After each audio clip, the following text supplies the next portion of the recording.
Veligonda project 2026 June నాటికి పూర్తి చేసి ఆ ప్రాంత వాసులకు తాగు సాగుకు కృష్ణా జలాలు అందిస్తామని మంత్రి నిమ్మల రామానాయుడు ప్రకటించారు. ప్రకాశం జిల్లా దోర్నాల మండలం కొత్తూరు సమీపంలోని పూల సుబ్బయ్య వెలిగొండ ప్రాజెక్టు రెండో సొరంగం పనుల్ని మంత్రి పరిశీలించారు. నెల రోజుల వ్యవధిలో మూడోసారి ప్రాజెక్టును సందర్శించినట్లు మంత్రి తెలిపారు.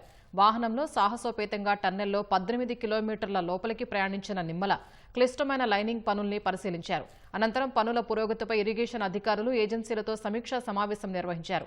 18 నెలల కాలంలోనే టన్నెళ్లలో క్లిష్టమైన 3 కిలోమీటర్ల లైనింగ్ పనులు పూర్తి చేశామని మంత్రి చెప్పారు.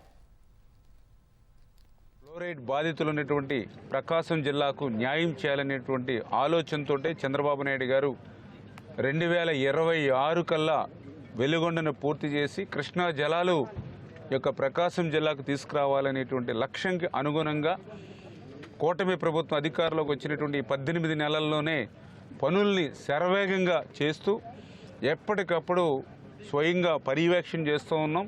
హెడ్ వర్క్స్కి సంబంధించి 2000 క్యూబిక్ మీటర్ల కాంక్రీట్ పనులు చేస్తాం. ఇంకా 2200 క్యూబిక్ మీటర్ల పని ఈ యొక్క సమ్మర్లో సీజన్లో చేస్తాం. టన్నెల్కి సంబంధించి టన్నెల్ 2లో 7.2 కిలోమీటర్స్ లైనింగ్ మిగిలి ఉండగా ఇప్పటికీ 3.1 కిలోమీటర్ వరకు లైనింగ్ పూర్తి చేసాం. ఇంకా మిగిలిన బ్యాలెన్స్ 3.9 కిలోమీటర్ కూడా వచ్చే జూన్ కల్లా పూర్తి చేయాలని లక్ష్యం పెట్టుకున్నాం.